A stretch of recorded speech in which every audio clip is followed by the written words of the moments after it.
ನಮಸ್ಕಾರ, ನೀವು ನೋಡ್ತಾ ಇರೋದು ಸಿಜೆ ಕರ್ನಾಟಕ ನ್ಯೂಸ್. ನಮ್ಮ ವಿಜಯಪುರ ನಗರದಲ್ಲಿ ಕೆಲವೊಂದು ಮಾಜಿ ಕಾರ್ಪೊರೇಟರ್ಗಳು ಕೆಲವೊಂದು ಸಮಾಜಘಾತಕ ಶಕ್ತಿಗಳ ಜೊತೆಗೂಡಿ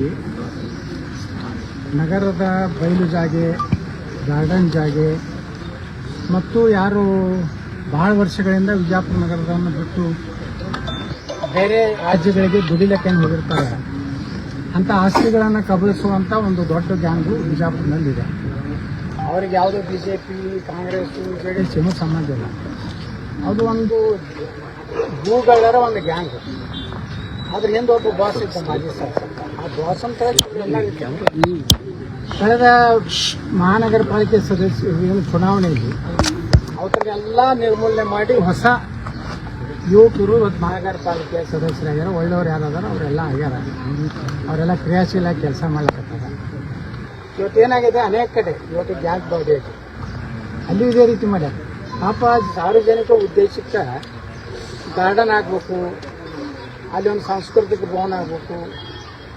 ಸಂಜೆ ಮುಂದೆ ಹೆಣ್ಮಕ್ಳು ಏನು ವಯಸ್ಸಾದವರು, ರಿಟೈರ್ ಆದವರು ಸಾಯಂಕಾಲ ಅಲ್ಲಿ ಬಂದು ಕೂತು ಅವರ ಒಂದು ಟೈಮ್ ಪಾಸ್ ಆಗಲಿ ಅಥವಾ ಮಾತುಕತೆ ಆಗಲಿ, ಸರಿ ಒಂದು ಚರ್ಚೆ ಆಗಲಿಕ್ಕೆ ಇಂಥ ಸಾರ್ವಜನಿಕ ಉಪಯೋಗಕ್ಕಿರುವಂಥ ಜಾಗಗಳು. ಆದರೆ ಭಾಳ ದಿವಸಗಳಿಂದ ಅದನ್ನು ಅವರು ಕಣ್ಣಿಟ್ಟಿರ್ತಾರೆ, ಎಲ್ಲೆಲ್ಲಿ ಎಂಥ ಜಮೀನುಗಳು ಅದಾವ, ಯಾವ ರೀತಿ ಈ ಭೂಮಿಯನ್ನು ಲಪಟಾಯಿಸ್ಬೇಕು. ಇದು ಮೊದಲಿಡಿದು ಒಂದು ವಿಜಯಪುರ ನಗರದಲ್ಲಿ ಶಾಸಕರ ಒಂದು ಸಪೋರ್ಟ್ನಿಂದ ಆಪತ್ತು ಬಂದಿದೆ. ಈಗ ಆ ಪರಿಸ್ಥಿತಿ ಇಲ್ಲ ವಿಜಯಪುರ ನಗರದಲ್ಲಿ. ಎಲ್ಲ ಕಡೆ ಸಾರ್ವಜನಿಕ ಏನು ನಮ್ಮ ಉದ್ಯಾನಗಳದಾವು ಅಂಥವನ್ನೆಲ್ಲ ಅಭಿವೃದ್ಧಿ ಮಾಡ್ಲಾಕತ್ತೀವಿ. ಸ್ವಲ್ಪ ಇದೇನಿದೆ, 4 ವಾರ್ಡು 4 ಕ್ಷೇತ್ರದಲ್ಲಿ ಇರೋದ್ರಿಂದ ಇಲ್ಲಿ ಸ್ವಲ್ಪ ಅಭಿವೃದ್ಧಿ ಕಡಿಮೆ ಆಗಿ ಈಗ ನಮ್ಮ ಹೊಸ ಶಾಸಕರೇನು ಕಟ್ಟಗೊಂಡು ಬಂದಲ್ಲ ಅವ್ರನ್ನೂ ಸಹ ಈಗ ಮೊನ್ನೆ 150 ಕೋಟಿ ರೂಪಾಯಿ ಮಹಾತ್ಮ ಗಾಂಧಿ ನಗರ ವಿಕಾಸ ಯೋಜನೆ ಬಂದಿದೆ. ಅದರಲ್ಲಿ ಸುಮಾರು 100 ಕೋಟಿ ರೂಪಾಯಿ ಮೇಲೆ ನಮ್ಮ ವಿಜಯಪುರ ವಿಧಾನಸಭೆ ಬಂದಿದೆ. ಉಳಿದದ್ದು ನಮ್ಮ ಈ ಒಂದು ವಿಜಯಪುರ ನಗರದಲ್ಲಿರುವಂಥ 4 ಕ್ಷೇತ್ರದ ಅಭಿವೃದ್ಧಿಗೆ ಬಂದಿದೆ.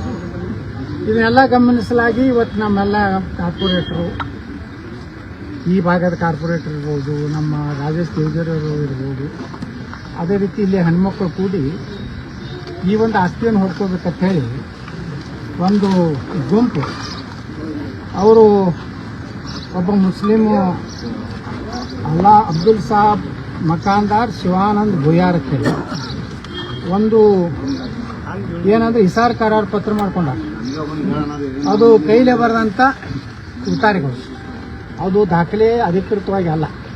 ಈಗೆಲ್ಲ ಇವತ್ತು ಕಂದಾಯ ಇಲಾಖೆಯಲ್ಲಿ ಗಣಕೀಕೃತ ಅಂದರೆ ಕಂಪ್ಯೂಟರೈಸ್ಡ್ ಆಗಿದೆ. ಯಾವುದನ್ನು ಇದೇ ರೀತಿ ಮೋಸ ಮಾಡ್ತಾರಂತ ಹೇಳಿನೇ ಸಾಕಷ್ಟು ಭೂ ಕಬಳಿಕೆ ಈ ರೀತಿ ಬಿಜಾಪುರ ಅಲ್ಲ ಇಡೀ ಕರ್ನಾಟಕದಲ್ಲಿ ನಡೀತಿರೋ ಕಾಲದಲ್ಲಿ ಮಾಡಿದ್ರೂ ಸಹ ಇವರು ಎಲ್ಲರ ಕಣ್ಣಿಗೆ ಮಣ್ಣೆ ಎರಚಿ ಈ ಒಂದು ಜಮೀನು ರಿಜಿಸ್ಟರ್ ಸರ್ವೆ ನಂಬರ್ 21 ಹಿಸ್ಸಾ 6 ಹಳೆ ಕೈ ಬರೆಯ ಉದ್ದಾರ ಮಾಡ್ಕೊಂಡಿರುವ ಇಸಾರು ಒಂದು ಬೋಗಸ್ ಒಂದು ಕರಾರು ಪತ್ರ ಮಾಡ್ಕೊಂಡು ಇಲ್ಲೊಂದೇನೋ ಸಣ್ಣ ಜಾಗ ತಗೊಂಡು ಇದೆಲ್ಲ ನಮ್ಮದೇ ಜಾಗ ತೋರಿಸ್ತಾ ಇದ್ದಾರೆ. ಇವತ್ತು ಅವ್ರಿಗೆ ಆ ಒಂದು ಕಳ್ಳರ್ ಗ್ಯಾಂಗ್ ಏನಿದೆ ಬಿಜಾಪುರ್ನಲ್ಲಿ, ಅವರಿಗೆ ಇವತ್ತು ಇಲ್ಲಿ ಹೆಣ್ಮಕ್ಳು ತಮ್ಮ ಭಾಗದಲ್ಲಿ ಇದು ಗಾರ್ಡನ್ ಆಗಬೇಕು, ನಮ್ಮೆಲ್ಲ ಸಾಯಂಕಾಲ ಸಣ್ಣ ಗುಡಿ ಆಗಬೇಕು, ಇಲ್ಲಿ ನಮ್ಮ ಹೆಣ್ಮಕ್ಳು ಬಂದು ಕುಂದ್ರಲಿಕ್ಕೆ ಮಾಡಲಿಕ್ಕೆ ಅನುಕೂಲ ಆಗಲಿ ಅಂತೇಳಿ ಅವರು ಇವತ್ತು ಹೋರಾಟ ಪ್ರಾರಂಭ ಮಾಡಿದ್ದಾರೆ.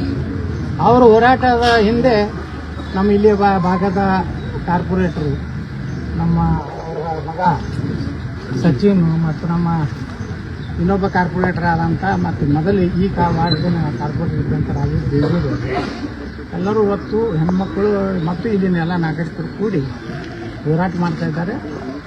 ನಾನು ಅವರೆಲ್ಲರಿಗೂ ಅಭಿನಂದನೆ ಸಲ್ಲಿಸ್ತೀನಿ. ಯಾಕಂದರೆ ಎಂಥ ಒಂದು ದೊಡ್ಡ ಸುಮಾರು 1 ಎಕರೆ ಇರ್ತಿಲ್ಲ, ಅರ್ಧ ಎಕರೆಯಷ್ಟು ಜಮೀನಿದೆ. ಇದನ್ನು ಈಗಾಗಲೇ ನಾನು ಮಹಾನಗರ ಪಾಲಿಕೆಯ ನಮ್ಮ ಆಯುಕ್ತರ ಜೊತೆಗೆ, ಏನು ನಮ್ಮ ಭೂ ದಾಖಲೆಗಳ ಅಧಿಕಾರಿಗಳ ADLR ಜೊತೆಗೆ ಮತ್ತು ಬಿಜಾಪುರದ ತಹಸೀಲ್ದಾರ್ ಜೊತೆಗೆ ಮಾತಾಡಿ ಭಾಳ ಸ್ಪಷ್ಟವಾಗಿ ಅವ್ರು ಹೇಳಿದರೆ ಇದು ಸರ್ಕಾರಿ ಜಾಗ ಇದೆ, ಇದು ಕಬಳಿಸಕ್ಕೆ ಬರೋದಿಲ್ಲ, ಇವತ್ತೇ ಸಾಯಂಕಾಲನೇ ನಮ್ಮ ವಿಜಯಪುರ ನಗರ ಪಾಲಿಕೆ ಆಸ್ತಿ ಅಂತೇಳಿ ಒಂದು ಬೋರ್ಡ್ ಹಾಕಿ ಇದು ಕಂಪೌಂಡ್ ಕಟ್ಟಿ ಇಲ್ಲೆಲ್ಲ ಇಲ್ಲಿ ಹೆಣ್ಮಕ್ಳು ಕುಂಡ್ರಲಿಕ್ಕೆ ಮಾಡಲಿಕ್ಕೆ ಕುರ್ಚಿಗಳನ್ನು ಹಾಕಿ ಮತ್ತು ಮುಂದೆ ಇದನ್ನ ಗಿಡಗಳು ಹಚ್ಚಿ ಮಾಡಿ ಇದನ್ನ ಗಾರ್ಡನ್ ಮಾಡ್ಬೇಕಂತೇಳಿ ಈಗಾಗಲೇ ನಾವು ರಾಜೇಶ್ ದೇವಿಯವರು ಮತ್ತು ನಮ್ಮ ಇಲ್ಲಿ ಸಚಿನು ಮತ್ತು ಎಲ್ಲ ಕಾರ್ಪೊರೇಟರ್ ಮೇಯರ್ ಅವ್ರಿಗೆ ಹೇಳಿದ್ದೀವಿ. ಎಲ್ಲರೂ ಕೂಡಿ ಇನ್ನೊಂದು ವಾರನಾಗ ಇದರ ಕಂಪೌಂಡ್ ಕೆಲಸ ಚಾಲೂ ಮಾಡ್ತೀವಿ ಮತ್ತು ನಮ್ಮ ಈ ಭಾಗದ ಶಾಸಕರನ್ನು ಅದಕ್ಕೆ ಕರಿತೀವಿ. ನಾವು ಎಲ್ಲರೂ ಕೂಡಿ ಈ ಒಂದು ಜಾಗ ಉಳಿಸಲಿಕ್ಕೆ ನಾವು ಈಗಾಗಲೇ ಎಲ್ಲ ರೀತಿಯ ಕಾನೂನಾತ್ಮಕ ಕ್ರಮ ತಗೊಂಡಿದ್ದೀವಿ. ಸಾಯಂಕಾಲನೇ ಇಲ್ಲಿ ಮಹಾನಗರ ಪಾಲಿಕೆ ಆಸ್ತಿ ಅನ್ನೋದಕ್ಕೆ ಎಲ್ಲ ದಾಖಲೆಗಳದ. ಸುಮ್ಮನೆ ಏನೋ ನಾಟಕ ಮಾಡಿ ಯಾವುದೋ ಫೇಕ್ ಹೇಳಿ ಯಾವುದಾದ್ರೂ ಕೆಲಸಕ್ಕೆ ಬರಲಾದ ಚಾನಲ್ಗಳ ಮುಂದೆ ಮಾತಾಡಿದ್ರೆ ಏನೋ ಅರ್ತಿಲ್ಲ. ಅಂಥ ಯೂಟ್ಯೂಬ್ಗಳು ಅಂಥವೆಲ್ಲ ದುಡ್ಡು ಯಾರು ಕೊಡ್ತಾರೆ ಹೆಚ್ಚಿಗೆ ಅವ್ರು ಕೊಡ್ತಾರೆ. ಅಂಥವು ಎಲ್ಲದಲ್ಲೂ ನೀವು ಬಿಟ್ಟು ಕೊಡಬಾರ್ದು. ಏನೇ ಅಂಥವು ನಿಮಗೆ ಕಂಡು ಬಂದರೆ ಅಲ್ಲಿ ಏನಾದರೂ ಚಟುವಟಿಕೆ ಕಂಡು ಬಂದರೆ ಈಗಾಗಲೇ ನಾವೆಲ್ಲ ಪತ್ರಿಕೆಗಳಲ್ಲಿ ನಮ್ಮ ಮೊಬೈಲ್ ನಂಬರ್ ಕೊಟ್ಟಿವಿ, ಅದಕ್ಕೆ ನೀವು ಕಂಪ್ಲೇಂಟ್ ಮಾಡ್ಬೋದು ಅಂತೇಳಿ ಹೇಳಿದ್ದೀವಿ. ಈ ರೀತಿ ಇಲ್ಲಿನ ನಮ್ಮ ಹೆಣ್ಮಕ್ಳೇನು ಹೋರಾಟ ಮಾಡಿದ್ರೆ ಅದಕ್ಕೆ ಇವತ್ತು ಜಯ ಸಿಕ್ಕಿದೆ.